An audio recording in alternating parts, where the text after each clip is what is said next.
Hi friends, ఈరోజు ఒక news చూశాను.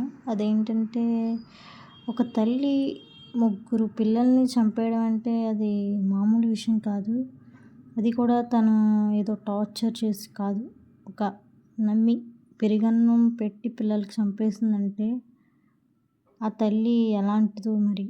అది కూడా తన 10th క్లాస్ క్లాస్మేట్ కోసం చంపేసిందంట. అంటే ఈ రోజుల్లో పిల్లలు పుట్టడం ఎంత కష్టమండి. ఎన్ని ఐవీఎఫ్ సెంటర్లు, ఎన్ని ఫెర్టిలిటీ సెంటర్స్, కోకొల్లలు. మళ్ళీ ఆవిడకి పిల్లలు పుడతారా? పుట్టడం ఎందుకులేండి, మళ్ళీ చంపేసుకుంటుంది, అది వేరే విషయం. కానీ ఎందుకండి ప్రేమ కామంతో కొట్టుకొని ఇలా చేస్తున్నారు? చాలా బాధ అనిపిస్తుంది. ముగ్గురు పిల్లల ఆవిడ కనడానికి ఎంత బాధపడిందో అప్పుడు. ఎన్నో నొప్పులు తీస్తే కానీ పిల్లలు భూమి మీదకి రారు. అలాంటిది ఒక చిన్న పడక సుఖం కోసం ఇలా చంపేయడం అనేది చాలా ఘోరం అండి.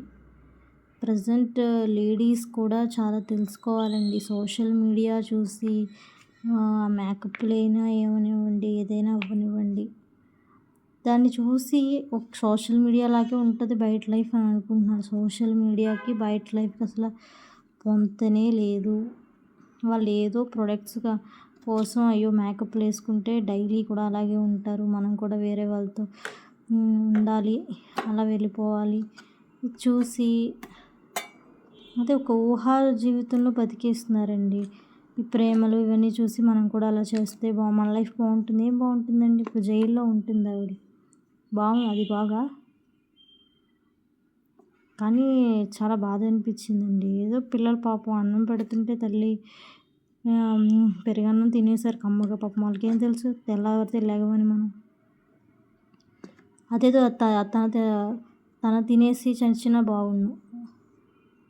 పిల్లల్ని చంపుకోవడం ఎందుకండి? వాళ్ళ ఉజ్వల భవిష్యత్తు పోయింది. వాళ్ళకు కూడా రేపు పొద్దున్న స్కూల్కి వెళ్ళాలి, రేపు ఆడుకోవాలి, రేపు ఇంకో గేమ్ ఆడాలి, ఎన్నెన్నో అనుకునే కదా పడుకుంటారు ఎవరైనా.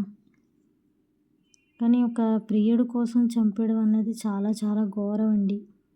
నేను ఒకటే చెప్తున్నాను, ప్లీజ్ ఇలాంటివి ఏవైనా ఉంటే మీరు ఇంట్లో నుంచి బయటకు పోండి. అంతేగాని పిల్లల్ని మొగుడైతే పెళ్ళాన్ని పిల్లల్ని చంపడం కాదు. మీకు ఏవైనా అన్కంఫర్ట్గా ఇంట్లో ఉంటే ఫస్ట్ మీరు ఇంట్లో నుంచి వెళ్ళిపోండి. లేకపోతే మీరే ఏదో ఊరేసుకోవడమో ఏ మందో మింగేయడమో చేస్తే సమాజానికి ఒక పీడ వదిలిపోతుంది. అంతేగాని మీ కోసం ఎదురోళ్ళని చంపేయకండి ప్లీజ్.